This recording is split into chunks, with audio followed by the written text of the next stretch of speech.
Buenas tardes y vamos a comenzar con la conversación de hoy, de este martes, en la que retomamos también el ciclo de este año, de este ciclo de conferencias dedicados al tema de la verdad. En estos 50 años de conversaciones de San Esteban son muchos los ponentes que han pasado por los diversos ciclos de conferencias que hemos desarrollado, pero tengo que confesar que el que recibimos y acogemos y le agradecemos ya de antemano su presencia entre nosotros en esta tarde, lo hago personalmente con una cierta emoción. En estos 50 años de conversaciones ha habido algunas dedicadas a la cuestión del terrorismo en sus diversos aspectos. Ha habido incluso en alguna ocasión en donde algún representante de los colectivos de víctimas del terrorismo ha intervenido también en las conversaciones, pero lo hizo en mesas redondas que no hemos dedicado ninguna, y eso expresa algo también de la realidad de nuestro país, a que tome la palabra una víctima del terrorismo para hablar de una verdad que no podía faltar en un ciclo de conferencias dedicado al tema de la verdad, como es la verdad de las víctimas del terrorismo, y por decir las cosas con claridad, como habla el profesor Miguel Buesa, en nuestro país decir las víctimas del terrorismo es decir mayoritariamente las víctimas del terrorismo de ETA, del terrorismo de un proyecto totalitario, de un nacionalismo totalitario.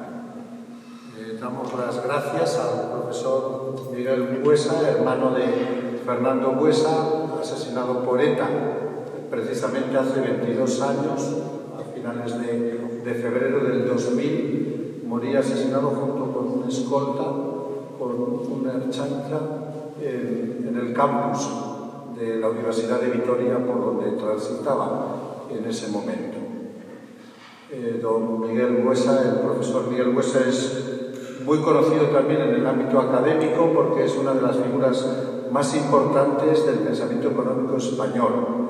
Él es desde hace más de 40 años, actualmente es catedrático emérito, pero ha sido catedrático durante muchísimos años en la Facultad de Económicas de la Universidad Complutense de Madrid. Su especialidad es el ámbito de la economía española y a ella le ha dedicado su ámbito de investigación, su docencia, también su compromiso ciudadano en un montón de publicaciones.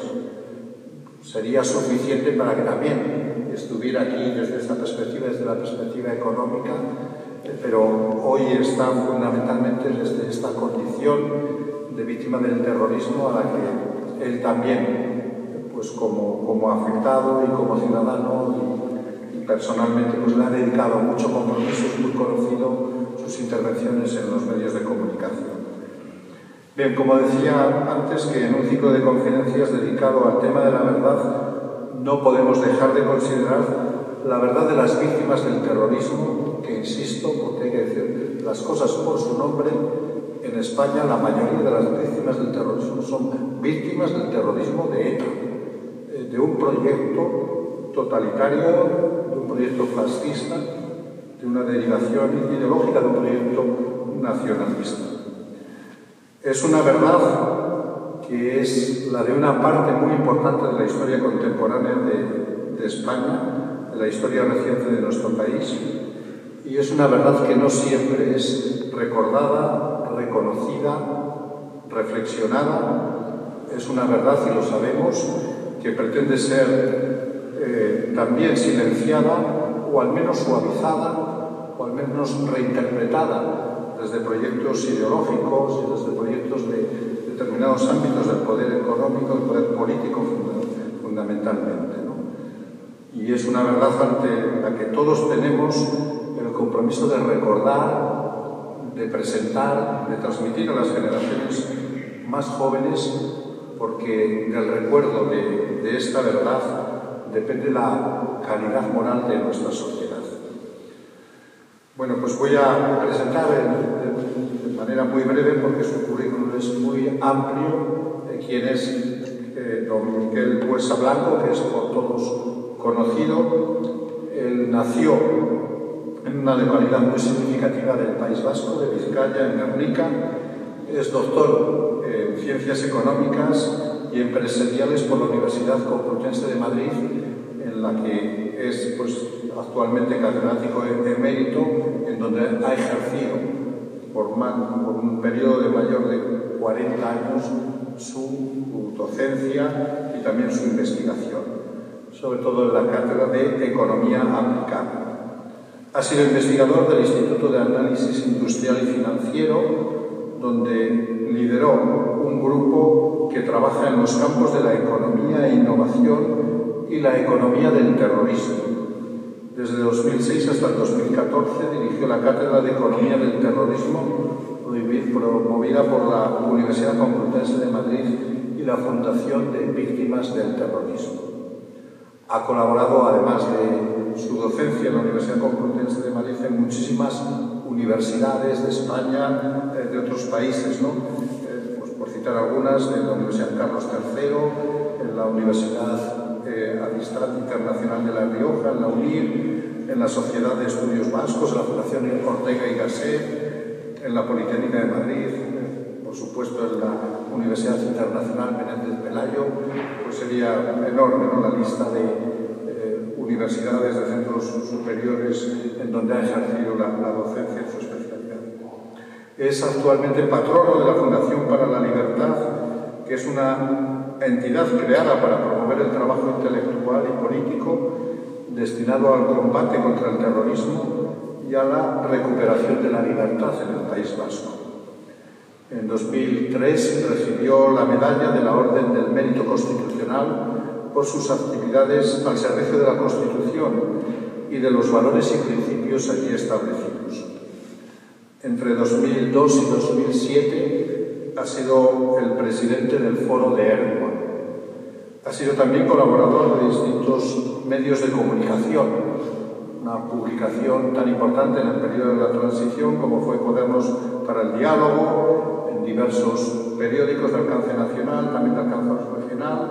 Ha sido tertuliano en el programa de La Linterna de la cadena COPE y actualmente publica con regularidad intervenciones en La Razón y en Libertad Digital.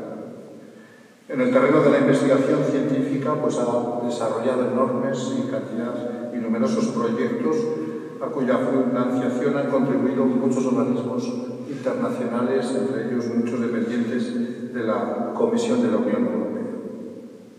Es autor de muchísimas publicaciones, de más de 70 contribuciones en libros editados en España y también en otros países. Voy a citar simplemente los tres últimos, en donde además su investigación científica, es uno de los especialistas en la economía de nuestro país, en la economía española, pues es una reflexión económica al hilo también pues, de la actualidad. Entre las últimas publicaciones, entre sus últimos libros, está La crisis de la España fragmentada, Economía política de la era de Zapatero, en ediciones Encuentro, ETA, Sociedad Anónima, un análisis desde el punto de vista de la economía del terrorismo, de la cual también es especialista, por la editorial Planeta en el 2011, La pachorra conservadora, política y economía en la gobernación de Rajoy, publicada en el 2015 por la Esfera de los Libros, Eficiencia de los sistemas regionales de innovación en España, publicado por Funcas, y un libro pues también de una persona que desde el ámbito económico ha colaborado mucho con la Iglesia, ha sido uno de los asesores importantes de la conferencia episcopal en aspectos económicos y ha sido el que le precedió en la cátedra que él ha desempeñado en la Universidad Complutense, como ha sido Juan Velarde, testigo del Gran Cambio, en ediciones Encuentro en el 2016.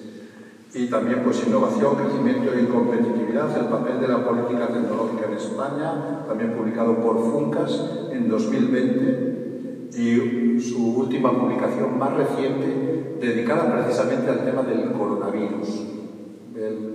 Creo que además lo dice así y hay que reconocerlo, se siente un servidor público como funcionario que es, al ser profesor de la Universidad Pública, y se ve que sus publicaciones están escritas, sus investigaciones están también pues, propuestas desde la perspectiva de su compromiso público.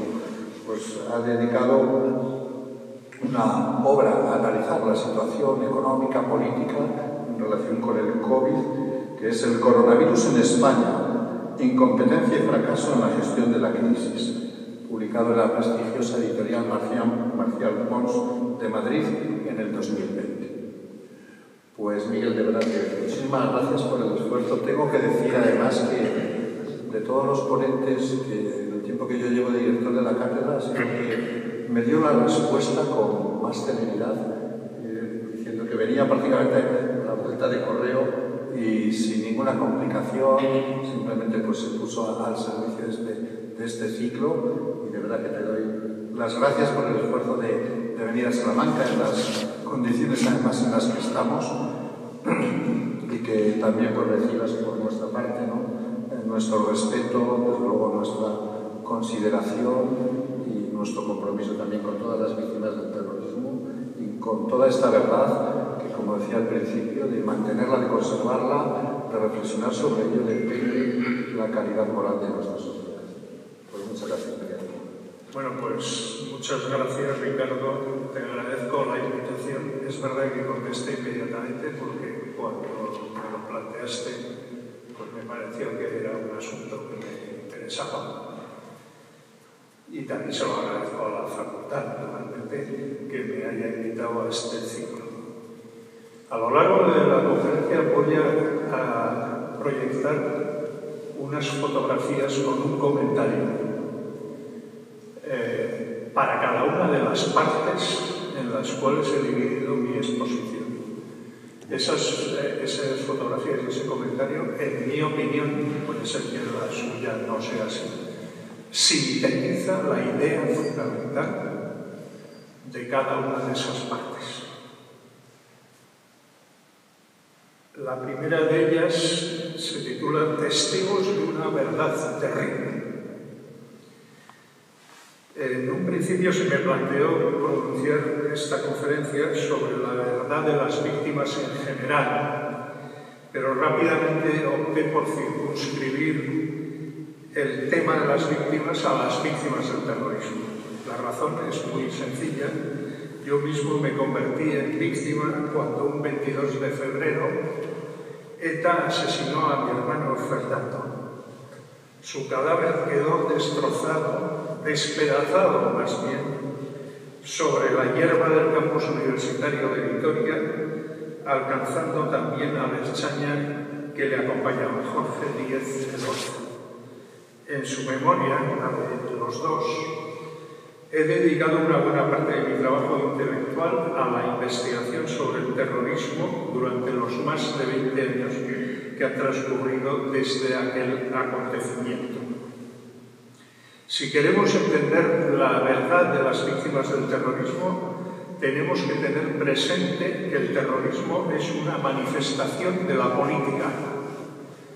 En concreto, como señaló Menachem Begin, que fue el presidente de Israel y Premio Nobel de la Paz, pero también fue dirigente de una organización terrorista, en sus memorias del Irgun, dijo que el terrorismo es una lucha política por medios militares y como tal se desarrolla ejerciendo la violencia contra las personas, principalmente civiles, y los bienes materiales a fin de lograr la adhesión a su causa a través del miedo.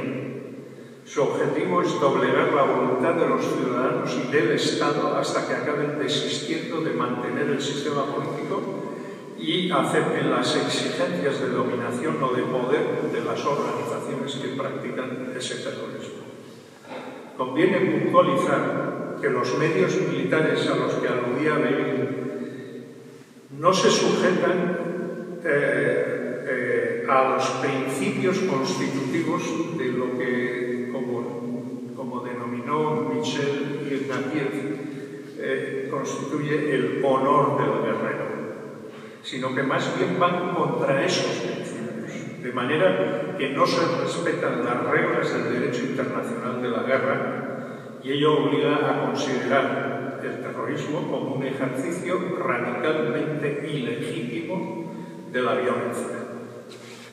Esta guerra sin reglas, o más bien contra las reglas, tiene su fundamento en una ideología legitimadora que soslaya cualquier obstáculo moral al ejercicio de la violencia. La ideología orienta las acciones terroristas hacia su objetivo de movilización política que cosifica y deshumaniza a sus víctimas. Estas, además, se seleccionan en función de la carga simbólica que pudiera derivarse de los crímenes que se cometen sobre ellas. Se violan así sistemáticamente los derechos humanos y, si se tiene éxito, se impone sobre los cadáveres o los cuerpos heridos de las víctimas una voluntad de dominación política que casi todos afrontan en silencio. El terrorismo se configura así como una expresión del mal, de un mal cuya radicalidad se deriva de la voluntad de un ser humano para decidir acerca de la vida y la muerte de otro ser humano y, por tanto, para romper el vínculo esencial de solidaridad que une entre sí a las personas y les o nos permite esperar en cualquier circunstancia el respeto, la ayuda y el amparo de los demás. Sus víctimas son, por tanto, testigos del mal, y ser testigo del mal implica un conocimiento, una sabiduría que solo puede aprenderse a través del sufrimiento y que resulta de casi imposible transmisión a los demás. Las víctimas, en la inmediatez de la violencia que soportan, se quedan sin palabras. Hay una frase muy bella del escritor Carlos Ruiz Zafón que expresa muy bien este enmudecimiento. Sentí que se me encogía la garganta y a falta de palabras me mordí la voz. Ese quedarse sin palabras es el mismo que evocó el sargento Betts de la Policía Británica de Transportes, quien, tras su actuación en el atentado contra el tren de Piccadilly en Londres en junio de 2005, declaró lo siguiente: subí al tren. Aquello era espantoso. Pensé que era lo más atroz que había visto en mi vida. Creí que era el fin del mundo. No tengo palabras para describir la escena, pero había que hacer el trabajo, seguir adelante y cumplir con mi obligación.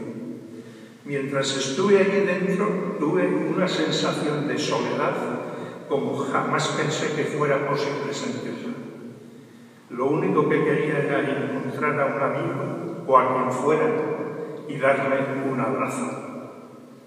Lo que viene después, más tarde, más temprano, son unos confusos sentimientos de vergüenza, culpa y desamparo. Vergüenza porque la experiencia del sufrimiento extremo les hace saber a las víctimas que el ser humano es también portador del mal y les proporciona la conciencia íntima de que comparten con sus atacantes, con los asesinos de sus seres queridos, una misma condición humana. Está también la culpa, porque muchas veces las víctimas se ven invadidas por el síndrome del superviviente y se preguntan por qué no son ellos los caídos en vez de sus compañeros o sus familiares.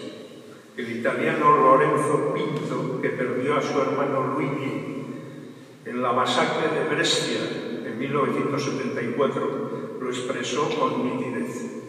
No me perdonaba que no hubiera muerto en vez de mi hermano. Y buscando la verdad sobre el atentado, atenuaba mi sentido de culpa porque era como decirle a mi hermano: Gino, ves que no te he abandonado.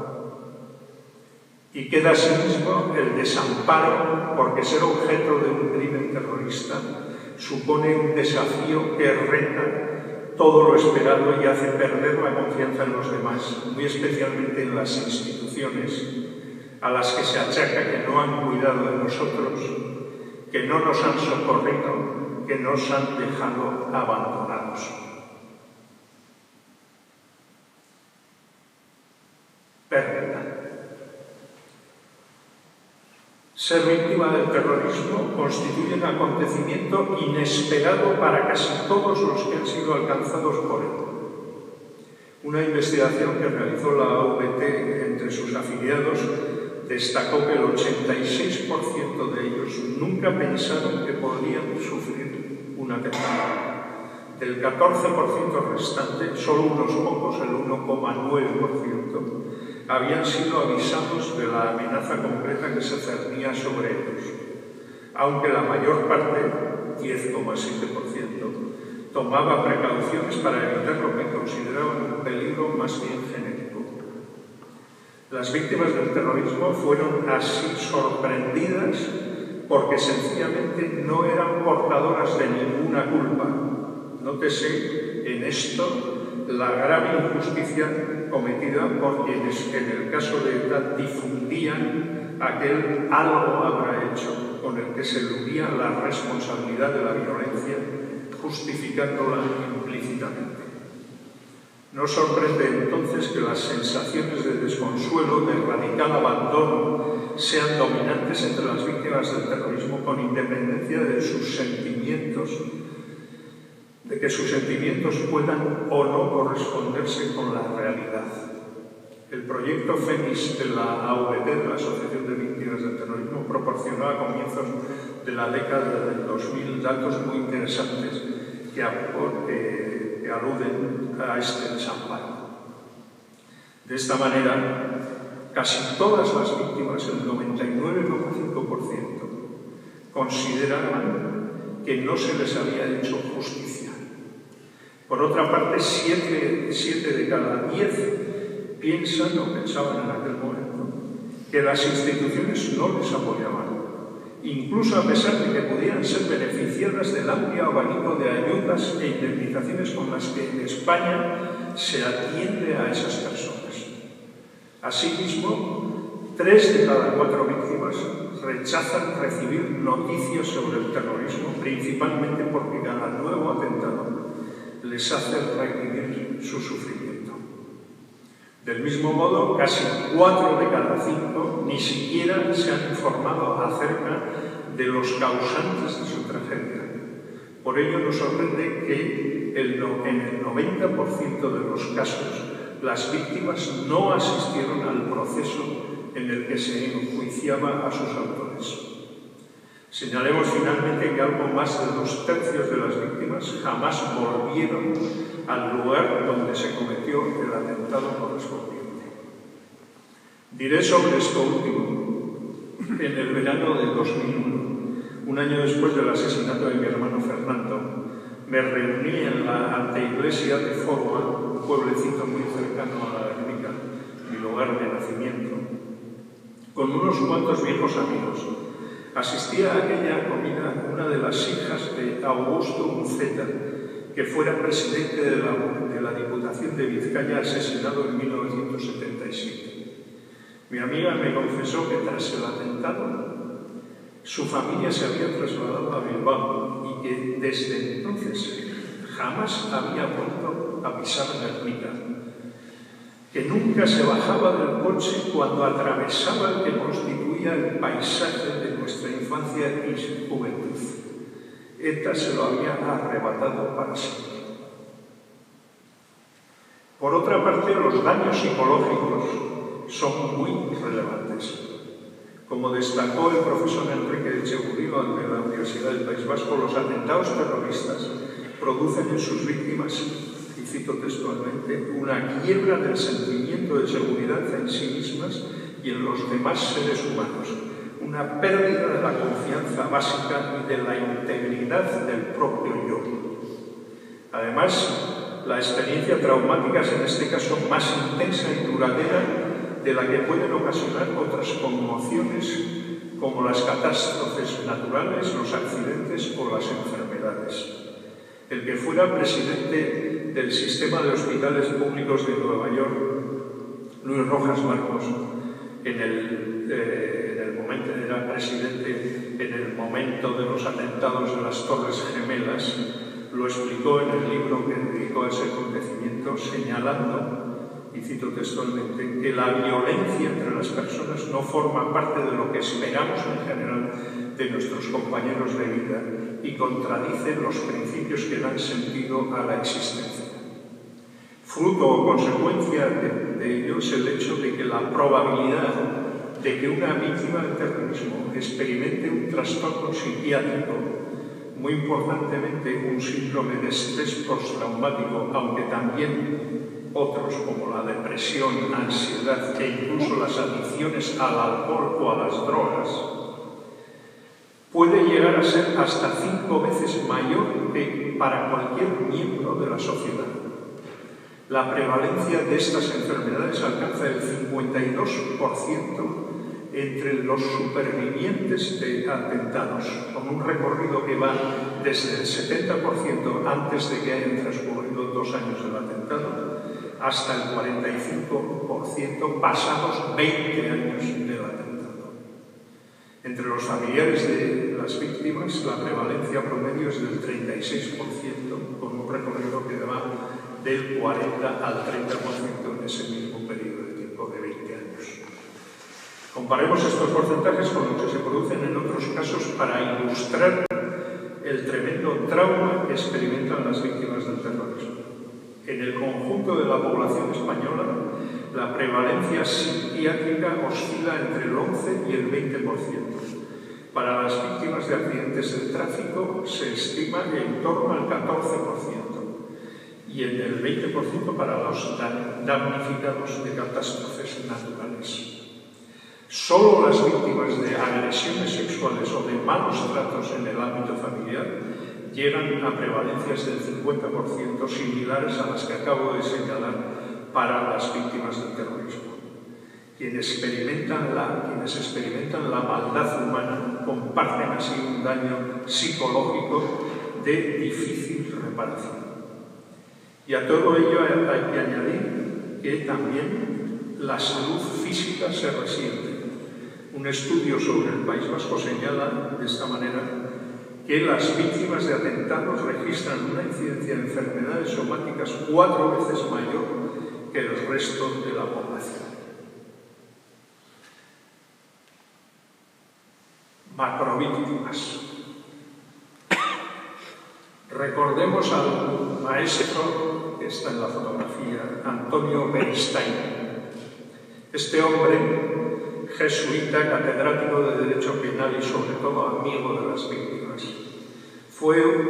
no fue porque murió hace unos cuantos años, uno de los mayores impulsores de la victimología, y por ello, y porque nunca se resignó al silencio tan dominante en su comunidad jesuita de San Sebastián, incluso cuando su propio obispo le impidió ejercer el ministerio sacerdotal, fue perseguido por ETA. Le recuerdo acompañado de sus escoltas, ejerciendo su labor académica con aquel sentido positivo que exhibía siempre de una manera provocativa, como aquella vez en la que durante un curso de verano que yo dirigí en el Escorial, desconcertó, nada más empezar su conferencia, a los asistentes, afirmando que incluso de un acto terrorista podía extraerse algún valor positivo para la humanidad. Aunque nunca lo aclaró, creo que al decirlo evocaba la figura del fraile franciscano Maximilian Kolbe, víctima del nazismo en Auschwitz, a quien admiraba y citaba con devoción. A Beristain le debemos el concepto de macrovíctimas del terrorismo, en el que encuentran su síntesis tanto el sentido sufriente individual de quienes han sucumbido bajo la violencia terrorista, como el sentido político de su dolor, pues esa violencia cayó sobre ellos con la finalidad de doblegar la voluntad de todos. Son así víctimas del terrorismo, según señala Beristain, todos los concernidos por acontecimientos de esta naturaleza. Con la ayuda de los registros administrativos del Ministerio del Interior, que por cierto son muy deficientes, del Consorcio de Compensación de Seguros y de la estadística de variaciones residenciales del INE, así como de algunos estudios sociológicos, podemos establecer una aproximación cuantitativa a este concepto de macrovíctimas del terrorismo en España. Tendríamos así lo siguiente: víctimas directas, 164.814. De ellos, muertos en atentados terroristas 1.084, de los que el 79% son atribuibles a ETA. Heridos en atentados terroristas 4.851, de los que el 53,5% se atribuyen a ETA. Personas amenazadas por ETA que han tenido que ser protegidas por escoltas policiales, 1.500, aunque en Gesto por la Paz, una organización pacifista del País Vasco, estimó que los amenazados por esta organización superaban los 40.000. Damnificados por atentados terroristas, por destrucciones materiales en atentados terroristas, 32.379, de los que el 95,7% serían atribuibles a ETA. Y desplazados interiores, es decir, personas que se tuvieron que marchar del País Vasco por estar amenazados y constituir así lo que llamamos en aquel momento la diáspora democrática vasca, alrededor de 125.000. Esta cifra la he estimado yo muy por debajo de otras que circulan y que llegan incluso hasta los 200.000, pero que en mi opinión están infladas. Por tanto, víctimas directas 164.814. Víctimas indirectas, unas 510.000. Personas que en el País Vasco se consideraron personalmente afectados por el terrorismo, son un 7% de la población adulta, o sea, unos 130.000 individuos. Personas que en el País Vasco afirmaron conocer a alguna víctima directa, unas 380.000, algo más del 20% de la población adulta. Por tanto, el total de las macrovíctimas serían unas 675.000 personas. Nótese que carecemos de datos sobre las víctimas indirectas fuera del País Vasco, en el resto de España. Si aplicáramos la proporción vasca a la población adulta en 2010 de las 10 provincias más afectadas por el terrorismo fuera del País Vasco, estaríamos hablando de 4.270.000 personas adicionales. En resumen, el concepto de macrovíctimas delimita un número muy amplio de personas en España. Por ello, a nadie sorprenderá que las víctimas del terrorismo tengan en nuestro país un apoyo muy marcado en la opinión pública, del que dan testimonio de manera continuada los medios de comunicación. No obstante, hay que añadir que el paso de los años, sobre todo después de que ETA abandonara la lucha armada, ha ido diluyendo la intensidad de este sentimiento de solidaridad.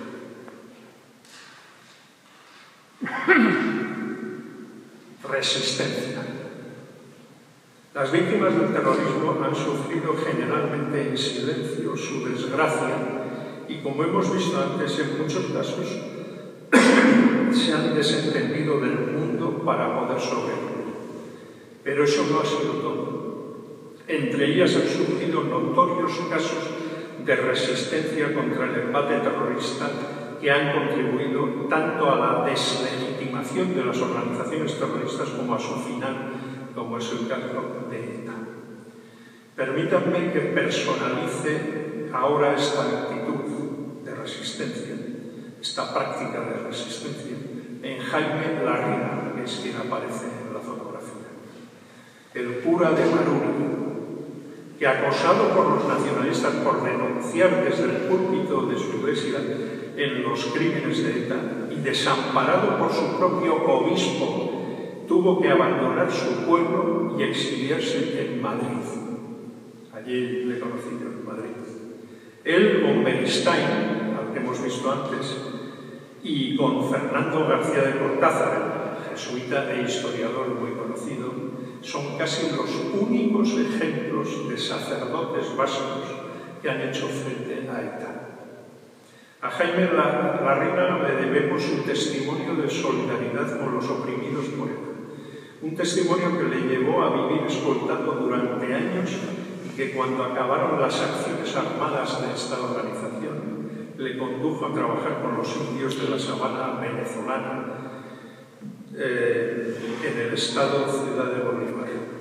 Señalaré adicionalmente que todavía hoy, y lo he visto hace cosa de un mes y pico, la última vez, no ha sido, y me lo recordó, no ha sido rehabilitado por el obispo de Bilbao, su obispo, y que a sus 80 años vive, como él mismo señala, pidiendo, cito textualmente, pidiendo la amnistía como los presos. Sería injusto si no dijera que ha habido otras víctimas de terrorismo que se movilizaron contra ETA y actuaron dentro de organizaciones cívicas como el Foro Erdogan, Basta Ya o la Fundación para la Libertad, o de organizaciones pacifistas como Gesto por la Paz. Ciertamente son una minoría, y aunque de su activismo se derivaron importantes logros en orden al descrédito de ETA y sobre todo a la limitación de las contrapartidas que le fueron ofrecidas por el gobierno de Rodríguez Zapatero durante la negociación que éste mantuvo con ella durante su mandato.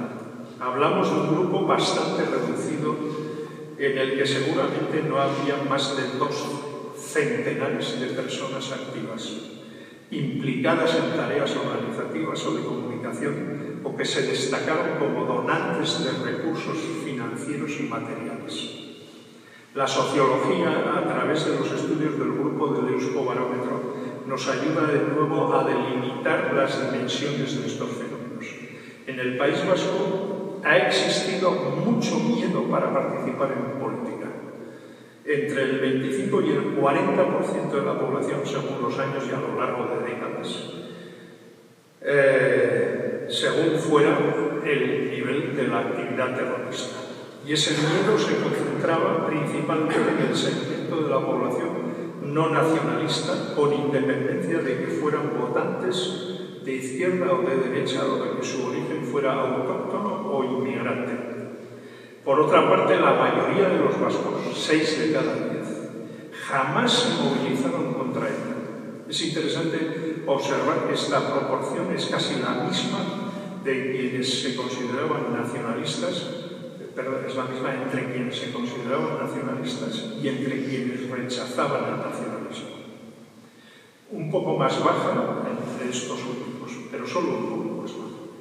Del 40% restante, 3/4 partes participaron esporádicamente en alguna manifestación antiterrorista, repitiéndose en esto el equilibrio entre partidarios y contrarios al nacionalismo. Y solo un 7% tuvieron una mayor actividad de repudio al terrorismo, participando con frecuencia en actos convocados contra ETA. Quiere esto decir que ese minúsculo grupo de activistas al que antes me he referido, de resistentes contra el terrorismo, surgido en buena medida entre las víctimas de esta organización, aunque no solo entre ellas, fue finalmente capaz de movilizar a unos 125.000 de sus conciudadanos. Digamos que el 7%. Para contextualizar esta cifra, su éxito fue mayor que el de la izquierda abertzale, no mucho mayor, pero sí algo mayor, pues 3/4 partes de los vascos nunca participaron en las movilizaciones de los partidarios de ETA, y los que lo hicieron con frecuencia solo sumaban el 6% de los habitantes del país. Es pertinente, por eso, la reflexión de Hannah Arendt, con la que he encabezado este apartado de mi conferencia. Frente al totalitarismo, la mayoría de las personas se doblegan, pero la minoría que no lo hace y toma sobre sus hombros la penosa tarea de oponerse a los violentos, aun a riesgo de sus propias vidas, nos hace albergar alguna esperanza sobre el porvenir de la humanidad. reclamación de justicia. Memoria, dignidad y justicia ha sido el lema de la Asociación de Víctimas del Terrorismo desde su creación en 1981 por 3 mujeres heroicas, Ana María Vidal Abarca, Sonsoles Álvarez de Toledo e Isabel Losí, que supieron atravesar con ánimo y decisión el difícil periodo en el que las víctimas del terrorismo eran ignoradas cuando no repudiadas por los poderes públicos. Pues no debemos olvidar que no fue hasta 1999 cuando se aprobó la primera ley de solidaridad con las víctimas del terrorismo. De esas 3 palabras, memoria, dignidad y justicia, la que aparece en el frontispicio de la AVT, la que hace referencia a la justicia es seguramente la que acumula mayores deficiencias en lo que se refiere a la actuación del Estado, del Poder Judicial en concreto, para restaurar el orden jurídico tan severamente dañado por los atentados terroristas y para compensar el sufrimiento causado a sus víctimas. Porque, en efecto, la justicia ha sido un elemento políticamente molesto en lo concerniente al terrorismo durante al menos los 20 años que siguieron a la restauración de la democracia en España con la Constitución de 1978. Lo primero con respecto a este asunto fue la Ley de Amnistía de 1977, con la que culminó el rosario de medidas de gracia que desde un año antes adoptó el gobierno de Adolfo Suárez. No discuto que esa ley fuera necesaria en el orden político, pero lo que se puede constatar es que no sirvió para nada en cuanto a las organizaciones terroristas. Basta un solo dato para constatarlo. Antes de la amnistía, se habían cometido en España 97 asesinatos por parte de ETA, el Grapo, el FRAP, el Movimiento Ibérico de Liberación y unos cuantos grupos anarquistas o de extrema derecha que hacían del terrorismo su modo de participación en la política. Después de la amnistía, la cifra de caídos a manos de terroristas se multiplicó por 10, sumando 987 muertes. La amnistía no acabó entonces con el terrorismo, pero sí dejó en el desamparo a sus víctimas. Javier Ibarra, cuyo padre fue secuestrado y ejecutado por ETA, recordó en un artículo publicado en 2005 que, cito textualmente, aquella decisión me supo a recompensa del mal. Y añadió que mientras los españoles vivían una auténtica fiesta de libertad y democracia, nosotros asumíamos nuestra tragedia en soledad y silencio, con dignidad y discreción. Una tragedia que en el caso concreto de su familia encontró su epílogo en el suicidio de su hermano menor, Cosmo. Javier lo relató así. Era de los que sufría con mayor intensidad, con dolor físico y mental. Por la noche soñaba que se moría y se iba a pasear con nuestros padres por las praderas más verdes del cielo. Cada vez que pasábamos frente al cementerio de Derio, Cosme repetía lo mismo. Estoy deseando irme con ellos. Un día le pudo la nostalgia y se fue al otro mundo sin decírselo a nadie. Se fue desde una gasolinera de Zamudio en forma de bola de fuego, como un meteorito, como una estrella fugaz. Y añade, educados en la fe cristiana, entendimos que su muerte debía estar programada en las más altas instancias del cielo, pues lo único que quedó intacto en la quema total fue la fotocopia de una estampa de la Virgen de Malta que nuestro hermano mayor le había metido en su cartera hacía mucho. Con posterioridad a la amnistía hubo más intentos gubernamentales de zanjar el problema del terrorismo mediante el intercambio de paz por presos con ETA. El más notorio fue el que dio lugar a la disolución de ETA político-militar tras los acuerdos entre el ministro Rosón, Juan José Rosón, y Juan María Valdés y Mario Naindía en 1982, que fueron prorrogados esos acuerdos por el ministro Barrio Nuevo en concordancia con el senador nacionalista Joseba Azcárraga. Joseba Azcárraga es el mismo que organiza estas últimas manifestaciones en favor de los presos de ETA estos últimos días. Entre 1982 y 1989 hubo 258 etarras exonerados de sus responsabilidades penales. Una vez más, el único interés que no se tuvo en cuenta fue el de las víctimas, que vieron cómo las investigaciones policiales eran cerradas y los procedimientos judiciales eran archivados. De nuevo, la operación sirvió de poco, pues esos 258 individuos sumaban apenas el 15% de los militantes de ETA en activo. Y lo mismo puede decirse que las ulteriores medidas de esta naturaleza, desde los arbitrados programas de reinserción de presos terroristas por el ministro Enrique Mújica en la década de 1990, hasta la vía Nanclares que puso en marcha Alfredo Pérez Rubalcaba en los años 2000, y que solo pudieron suscitar el abandono del terrorismo del 2,7% de los encarcelados. Un fracaso. Tan exiguo resultado de ninguna manera puede compensar, ni siquiera políticamente, las injusticias que se derivaron de esas otras actuaciones del Estado para con las víctimas del terrorismo. Unas injusticias que constituye, como destacó el profesor Carlos Fernández de Casadevante, otro exiliado vasco en Madrid perseguido por ETA, constituyen, dice, un auténtico agujero negro de impunidad. Ese agujero negro fue desvelado en un informe de la Presidencia de la Audiencia Nacional publicado en 2011 a instancias de la Fundación Víctimas del Terrorismo, en el que se hacía referencia a 349 atentados de ETA no esclarecidos debido al mal funcionamiento de la Administración de la Justicia.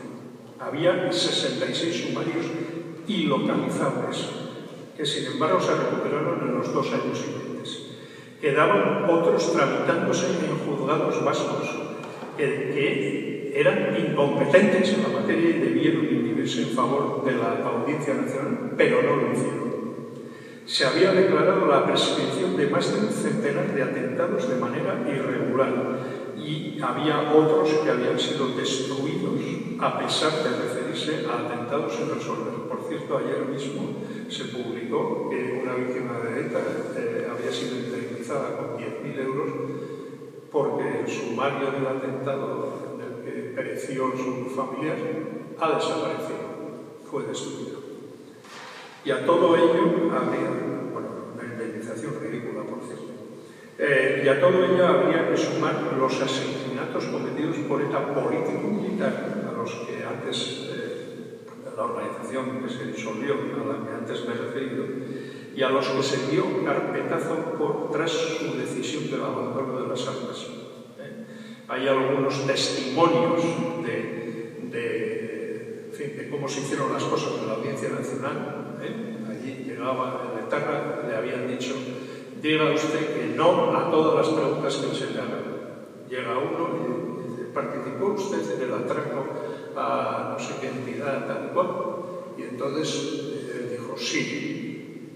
Y el fiscal le dice al secretario: ponga usted que no en el acta.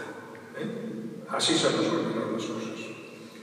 En total, según un reciente informe del Centro Memorial Víctimas del Terrorismo, a día de hoy quedan 379 asesinatos de ETA posteriores a 1977 sin resolver, o sea, el 40% del total.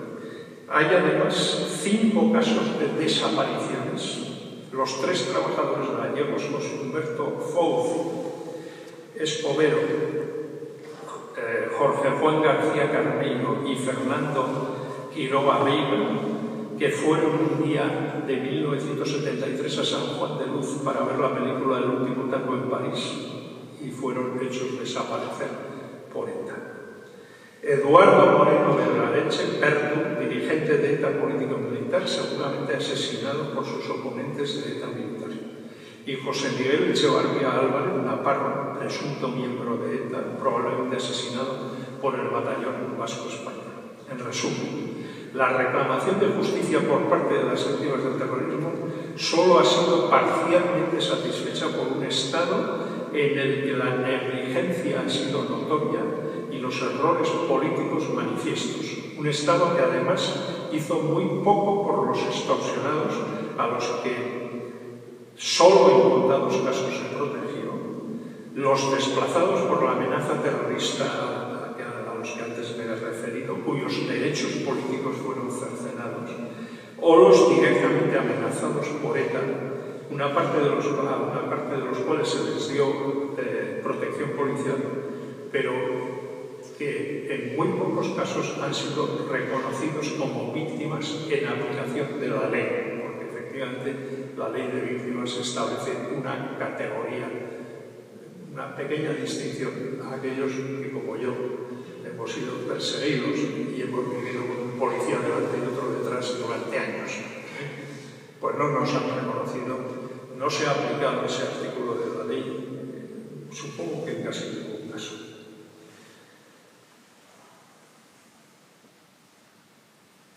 Política del perdón. No ha sido infrecuente que los medios de comunicación hayan planteado a las víctimas del terrorismo si perdonan a quienes causaron su sufrimiento. Más aún, este tema se ha planteado en algunos casos como la vía que pudiera dar lugar a la definitiva superación del conflicto causado por las organizaciones terroristas, desvinculando así su contenido político, la actuación violenta de estas organizaciones. Algunas obras recientes en la literatura y en el cine, como la novela Patria de Aramburu o la película Marisabel de Itziar Boyain, han servido para popularizar esta idea.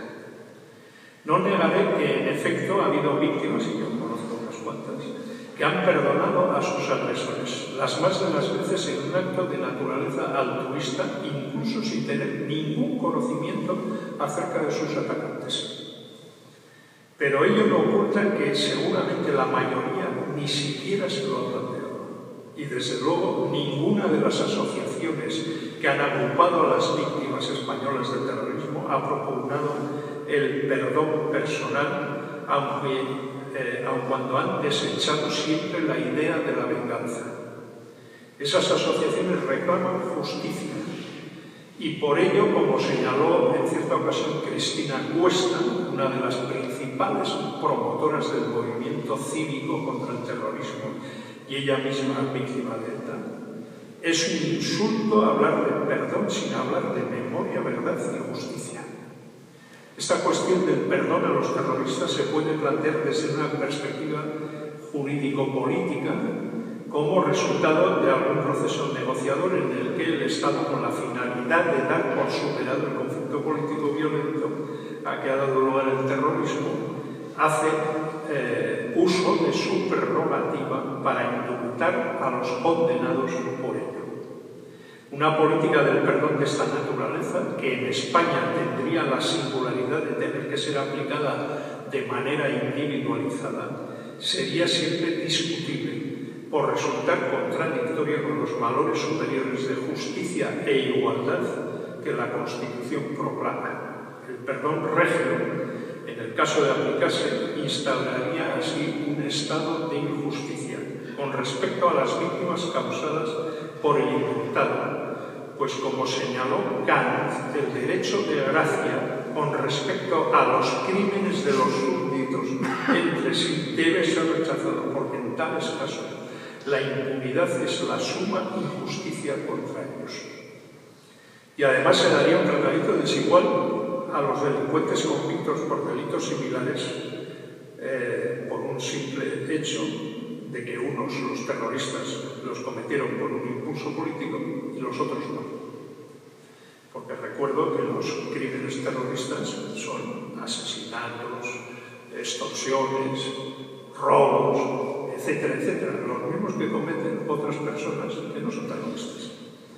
Dejemos claro entonces que la amnistía, el indulto, el perdón político, que otorga el Estado implica una renuncia por parte de éste a resolver los conflictos por medio de la aplicación del derecho. El Estado haría dejación de su responsabilidad de administrar la justicia, porque, como escribió la doctora Sandrine Lefranc, directora adjunta en el Instituto de Ciencias Sociales de Política del Centro Nacional para la Investigación Científica de Francia, cito textualmente: el orden jurídico no puede tolerar la irrupción del perdón, porque no existe un orden del perdón, y este incluso podría ser un fermento de destrucción del orden. Adicionalmente, habría que señalar que desde una perspectiva ética, el perdón es un hecho singular que no apela a la desmemoria, sino al recuerdo del agravio. Tal hecho ha de tener lugar necesariamente en el ámbito de una relación personal entre el ofensor y el ofendido. Y este último quien, ofreciendo un don gratuito, al margen de cualquier legalidad, puede otorgarlo. El perdón nunca puede exigirse, pues solo se puede pedir. Y por ello, nunca puede ser el resultado de una decisión colectiva de un gobierno o de un parlamento. Sandrine Lefranc señala: ni el Estado, ni el pueblo, ni la historia pueden pretender perdonar, privando así a las víctimas de su derecho a la reivindicación de su resentimiento, sin que sobre ellas quepa pronunciar ningún reproche.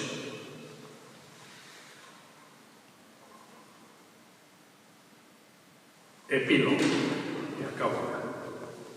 Que la política del perdón sea radicalmente ilegítima en el caso del terrorismo no significa que esté excluida del horizonte conceptual de quienes ostentan ahora y ostentaron en el pasado el poder del Estado.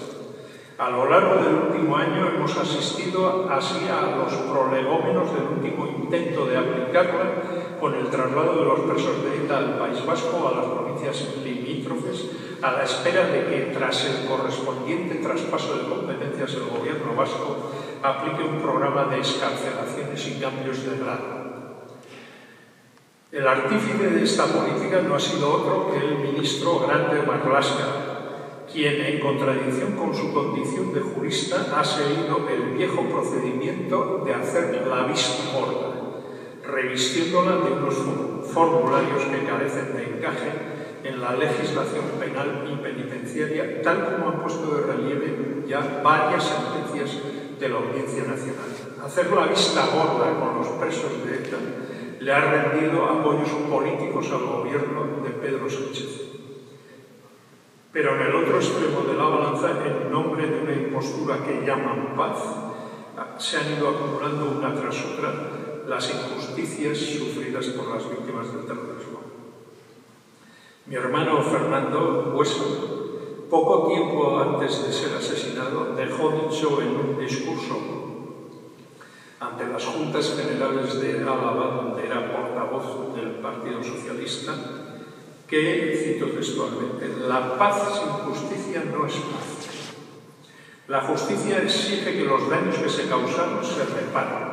Exige sobre todo que las condenas se cumplan. Y luego añadió: yo no puedo estar de acuerdo en que quien ha cometido un delito gravísimo de terrorismo, que ni siquiera ha pedido perdón a las víctimas a quienes ofendió y que además cumple su condena de acuerdo con la ley, esté en la calle. Evocando sus palabras, quiero significar que Grande Marlaska, Sánchez y los demás corifeos que aplauden su política en el Congreso de los Diputados están negando a las víctimas del terrorismo su derecho a la justicia, y de esta manera están reeditando la sentencia que, con respecto a los sucesos terroristas de Argelia durante la guerra entre Francia, la guerra de la independencia de Argelia, en el preámbulo de esa independencia, escribió Albert Camus: las víctimas acaban de llegar al colmo de su desgracia, se fastidian. Muchas gracias.